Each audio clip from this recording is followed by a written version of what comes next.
I'm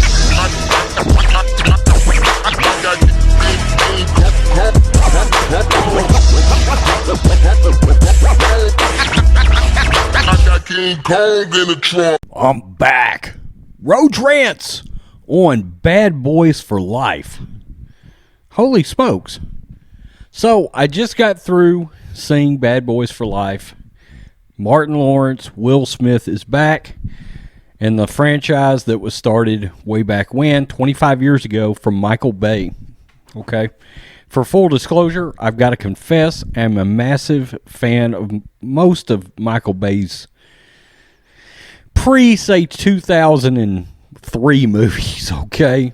The Rock, Con Air, even the stuff that he produced, Gone in 60 Seconds and some of those movies, I love them. I love action movies, and what they've done after so many years away is come back and almost not miss a beat, all right? There's two new directors that did this movie. I am going to butcher their names into oblivion. Bahala Falah and Adele El Arbi. Yeah, I said it. I said that. Okay, so I'm sure I butchered their names. Both of these directors did a fantastic job on this movie, okay? What I will tell you is, did they use where they left off, where Bad Boys 2, the characters were in their 30s, early 30s maybe, and just make the same characters fit into 51-year-olds or 52-year-olds? No. These characters had some maturity and had some progression built into their stories. Okay? Things have happened in the families, right? And they touched on a lot of that. A lot of surprising moments. Look, there's a female actress that is part of the police team that's been put together, and she is fantastic. Her name is Paulo Nunez, and she is, I think, predominantly done like films in Mexico. I think this is her first American feature film. She is fantastic in this movie. Strong female characters can be done well, and she is done very well. She leads a group of high-tech police officers, okay? And they end up sort of hooking up with our bad boys, right? And Martin Lawrence, Will Smith do not miss a beat from where they were 30 years ago as far as their chemistry. There's very good humor. I will tell you this, for full disclosure. I actually still have this movie as the third best one of the series, because actually I did miss a little of that Michael Bay testosterone turned up on 427 that we got in the first two movies.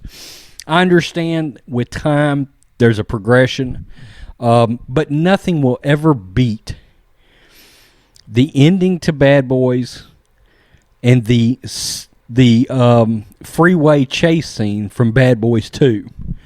They're two epic moments in action history, right? Sequences. And I can't say that we really get anything that's quite to that extent. Will Smith has some serious progression of his character in here. I love Mike Lowry. I mean, he's one of my favorite action characters of all time, okay? Martin Lawrence actually came out of retirement to do this movie, and he does a great job. I mean, he doesn't miss a beat. For somebody that's been out of the game, he's back. And these two directors are the guys that are directing Beverly Hills Cop 4. Netflix, you scored one. They're going to knock it out of the park. I can't wait to see Beverly Hills Cop 4. Now, let's move on to something else. Years ago, another film franchise reinvented itself. The Fast and the Furious. Well, I think Bad Boys has reinvented itself, and it is about to be a franchise. It feels like it is making that Fast and the Furious 4, Fast and Furious 5 turn, where I could see these films being something much bigger, believe it or not.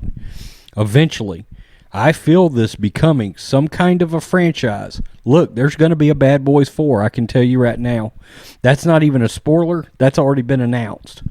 Okay, so it's not like me saying that ruins the movie because they've already made that a public announcement, okay? And you know what? I'll be there. This movie should prove to Hollywood that action movies can still be a massive hit.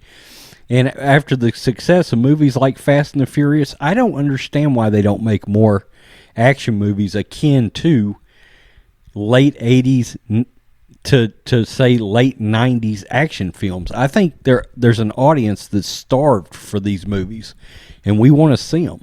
We want to see the testosterone turned up on 497 and just go, go, go.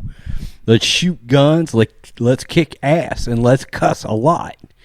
You know, we miss those kind of movies. I do, right? I keep saying, good God, can I get a sequel to The Rock or to Con Air or one of those movies like that, you know? On a scale of 1 to 10, and believe it or not, this is me trying my hand at a non-spoiler review. On a scale of 1 to 10, I give this movie about a 7.75 out of 10. Now, you may be like, well, is that good? Yeah, that's good. Okay, it's a good movie. It's definitely a good movie. It's somewhere between good and very good, actually. I would give Bad Boys 2 maybe like an 8.25 and the original a 9 out of 10. Okay, so this is not much far behind. A side note, I did notice that the great Joe Carnahan helped write this, the director of one of my favorite action movies ever, Smoking Aces, and a highly underrated action movie in the A-Team. There, I said it. I don't care what anybody thinks.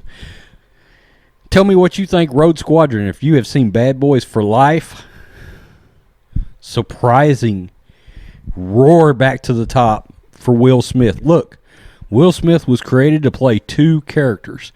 His character from Independence Day and Mike Lowry. Okay, although I liked him as Deadshot a lot.